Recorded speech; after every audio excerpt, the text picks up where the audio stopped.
तो हेलो दोस्तों, आप सभी का स्वागत है आपके अपने YouTube चैनल सक्सेस ट्यूशन सीखे सर में। मैं हूं चंद्रफूल सर। दोस्तों, आज की इस वीडियो में मैं बताने वाला हूं क्लास 10th का हिंदी पाठ से VVI ऑब्जेक्टिव प्रश्न, जो कि आपको सीधे बोर्ड से लड़ेगा। तो चलिए दोस्तों, इस क्लास को स्टार्ट करने से पहले मैं कहना चाहूँगा कि यदि अभी तक आप अपने इस चैनल पर नए हैं तो प्लीज़ इस चैनल को लाल बटन को दबा के सब्सक्राइब कर लीजिए और बेल आइकन को भी दबा दीजिए, जिससे कि मैं जितना भी वीडियो अपलोड करूंगा आप तक नोटिफिकेशन सबसे पहले पहुंचता रहेगा। चलिए दोस्तों, इस क्लास को स्टार्ट करते हैं। तो चलिए दोस्तों, देखते हैं फर्स्ट प्रश्न। फर्स्ट प्रश्न कहता है कि श्रम विभाजन और जाति प्रथा के लेखक कौन है। दोस्तों, इसका जो आंसर है डी ऑप्शन बिल्कुल सही हो जाएगा। सिंपली डी पे टिक आउट कर लेना है, भीमराव अंबेडकर। तो चलिए दोस्तों, हम लोग नेक्स्ट प्रश्न की बात कर लेते हैं। तो नेक्स्ट प्रश्न कहता है कि 20 के दांत कैसी कहानी है। दोस्तों, 20 के दांत यहाँ पे मनोवैज्ञानिक कहानी, यानी कि जो इसका ऑप्शन डी है आपका सिंपली सही हो जाएगा। दोस्तों, मैं यहाँ पे ऑप्शन जो है नहीं पढ़ रहा हूँ, क्योंकि ऑप्शन पढ़ने से काफ़ी समय लग जाएगा। चलिए दोस्तों, नेक्स्ट प्रश्न की बात करते हैं। तो तीन जो प्रश्न है कहता है कि भारत कहाँ बसता है। दोस्तों, इसी प्रश्न को कहता है कि भारत माता कहाँ निवास करती है। तो भारत माता गांव में निवास करती है, यानी कि बी जो आपका ऑप्शन है बिल्कुल सही हो जाएगा। चलिए दोस्तों, नेक्स्ट क्वेश्चन की हम लोग बात कर लेते हैं। कहता है कि नाखून क्यों बढ़ते हैं, किस प्रकार का निबंध है। दोस्तों, ये ललित है, यानी कि जो आपका ऑप्शन ए है बिल्कुल सही हो जाएगा। ए पर सिंपली दोस्तों टिक आउट कर लेना है। चलिए दोस्त, नेक्स्ट क्वेश्चन हम लोग देख लेते हैं। पाँचवा प्रश्न कहता है गुणाकर मूल्य किस निबंध से के रचयिता हैं। यानी गुणाकर मूल्य जो है किस निबंध के रचयिता हैं। दोस्तों, इसका जो ऑप्शन नंबर बी जो है बिल्कुल सही हो जाएगा कि नागरी लिपि के रचयिता हैं गुणाकर मूल्य, यानी कि बी जो सिंपली टिक आउट कर लेना है। देखिए नेक्स्ट प्रश्न छठा जो है कहता है कि नागरी लिपि कब एक सार्वदेशिक लिपि थी। यानी कि नागरी लिपि कब एक सर्वाधिक लिपि थी, सार्वदेशिक लिपि थी। दोस्तों, इसका जो सिंपली ऑप्शन है सी सही हो जाएगा, 8वीं से 11वीं सदी में। तो चलिए दोस्तों, हम लोग नेक्स्ट प्रश्न की बात कर लेते हैं। नेक्स्ट प्रश्न कहता है कि बहादुर के कहानीकार कौन है। तो बहादुर के कहानीकार जो है अमरकांत हैं, यानी कि दोस्तों इसका जो बी है बिल्कुल सही हो जाएगा। सिंपली दोस्तों बी पे आप लोग को टिक आउट कर लेना है। चलिए दोस्तों, नेक्स्ट क्वेश्चन की हम लोग बात कर लेते हैं। नेक्स्ट क्वेश्चन कहता है कि बहादुर कैसी कहानी है। तो बहादुर जो है ये जो है एक सामाजिक कहानी है, यानी कि सी जो आपका ऑप्शन है बिल्कुल सही हो जाएगा। सी पे सिंपली दोस्तों आप लोग को टिक आउट कर लेना है। चलिए दोस्तों, नेक्स्ट प्रश्न की हम लोग बात कर लेते हैं। तो 9वां प्रश्न कहता है कि रामविलास शर्मा निम्नांकित में क्या हैं। तो इसका जो ऑप्शन दोस्तों ए सही हो जाएगा, यानी कि जो आलोचक हैं रामविलास शर्मा जो हैं आलोचक हैं, यानी कि ये आपका सिंपली जो है आंसर सही हो जाएगा। चलिए दोस्त, नेक्स्ट प्रश्न की हम लोग चलिए दोस्तों, नेक्स्ट जो प्रश्न यहाँ पे कहता है 10 कि परंपरा का मूल्यांकन निबंध किस पुस्तक से संकलित है। दोस्तों, इसका जो आंसर हो जाएगा परंपरा का मूल्यांकन से ही जो ये है निबंध जो है संबंधित है, यानी कि जो आपका बी ऑप्शन है बिल्कुल सही हो जाएगा। सिंपली दोस्तों बी पे टिक आउट कर लेना है। चलिए दोस्तों, नेक्स्ट क्वेश्चन की हम लोग बात करते हैं। 11 प्रश्न कहता है कि बिरजू महाराज किस शैली के नर्तक हैं।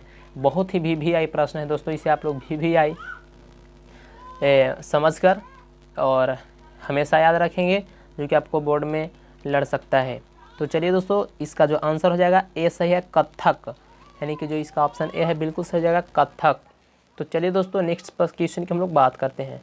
नेक्स्ट क्वेश्चन कहता है कि अभिनव पाठ का लेखक कौन है।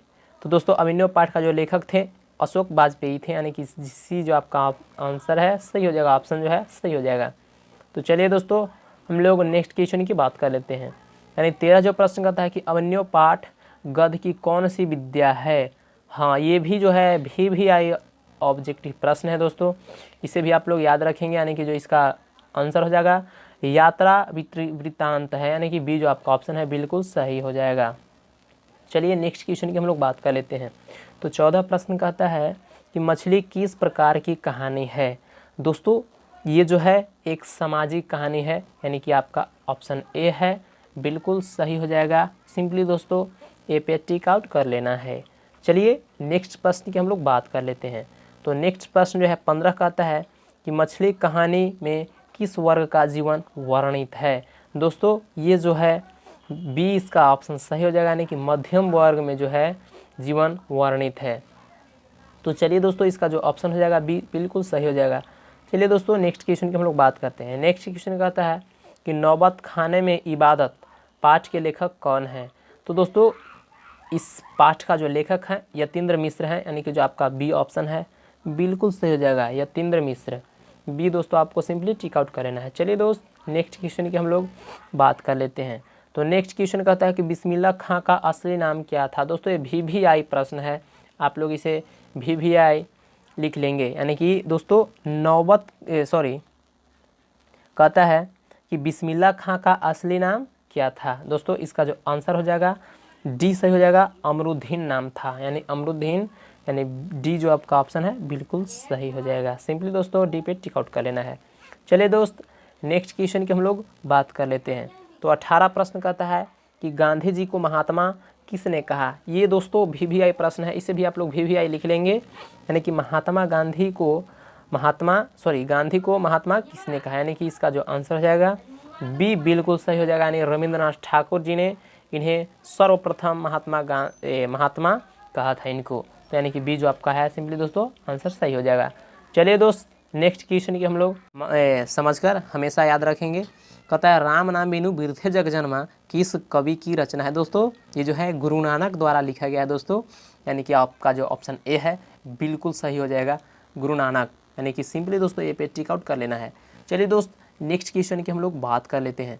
20 तो हो गया दोस्तों, चलिए 20 नहीं हुआ है, 20 कहता है कि गुरु नानक के अनुसार किसके बिना जन्म व्यर्थ है। हाँ आपने पढ़ा होगा राम नाम के बिना दोस्तों ये जो है गुरु नानक के अनुसार जो जन्म है व्यर्थ माना गया है राम नाम, यानी कि जो डी आपका जो ऑप्शन है सिंपली डी पे टिक आउट कर लेना है दोस्तों। चलिए दोस्त नेक्स्ट क्वेश्चन की हम लोग बात करते हैं। 21 प्रश्न जो कहता है कि ब्रह्मा का निवास कहाँ होता है। तो दोस्तों देखिए ये भी जो है प्रश्न VVI ही है, बहुत इंपॉर्टेंट प्रश्न है दोस्तों, यानी कि इसका जो आंसर हो जाएगा काम क्रोधहीन व्यक्ति में जो है ब्रह्मा का निवास होता है। यानी कि काम क्रोधहीन कहने का मतलब दोस्तों ये हुआ कि जो छल कपट जिसमें ना हो, जिसमें वो सब भावना जो है नहीं होता हो, उसमें ही ब्रह्मा का वास होता है।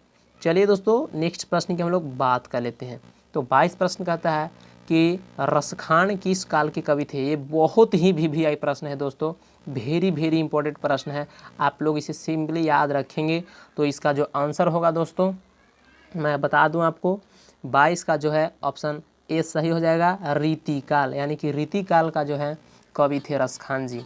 चलिए दोस्तों नेक्स्ट प्रश्न देख लेते हैं। 23 कहता है कि रसखान के चितचोर कौन है। वाह बहुत अच्छे प्रश्न है। चलिए इसका जो आंसर होगा यानी कि बी सिंपली सही हो जाएगा, श्री कृष्ण दोस्तों इसका ऑप्शन बी जो है बिल्कुल सही हो जाएगा, सिंपली टिक आउट कर लेना है श्री कृष्ण पे, यानी रसखान के चितचोर कौन है तो श्री कृष्ण। चलिए नेक्स्ट क्वेश्चन की हम लोग बात कर लेते हैं। तो 24 प्रश्न दोस्तों कहता है कि अति शुद्धो स्नेहो को मार्ग शीर्षक सवैया किसकी रचना है। वाह बहुत अच्छा प्रश्न है, यानी कि इसका जो आंसर हो जाएगा दोस्तों बी सही हो जाएगा, घनानंद। इसका जो बी ऑप्शन है दोस्तों घनानंद, यानी कि सिंपली दोस्तों बी पे आपको टिक आउट कर लेना है, बी आपका आंसर जो है बिल्कुल सही हो जाएगा। चलिए दोस्तों लास्ट जो प्रश्न की हम लोग बात कर लेते हैं, जो कहता है 25 प्रश्न, कवि प्रेमघन के अनुसार भारत में आज कौन सी वस्तु दिखाई नहीं पड़ती है। दोस्तों इसमें सिंपली जो है भारतीयता उनको जो है दिखाई नहीं पड़ता है, यानी कि आपका ए ऑप्शन है बिल्कुल दोस्तों सही हो जाएगा, टिक आउट करना है आपको सिंपली, यानी ए जो है सही हो जाएगा भारतीयता। तो चलिए दोस्तों आज के लिए बस इतना ही, और फिर मिलते हैं अगले वीडियो में, जो कि अगला वीडियो 26 से रहेगा और वो भी VVI प्रश्न रहेगा। तो दोस्तों यदि मैं फिर से कह दूं कि यदि अभी तक आप अपने इस चैनल पे नए हैं तो प्लीज़ लाल बटन को दबा के सब्सक्राइब कर लीजिए और बेल आइकन को भी दबा दीजिए, जिससे कि मैं जितना भी वीडियो अपलोड करूँगा आप तक नोटिफिकेशन सबसे पहले पहुँचता रहेगा और आप उस वीडियो को सबसे पहले देखेंगे। तो चलिए दोस्तों आज के लिए बस इतना ही। जय हिंद, वंदे मातरम।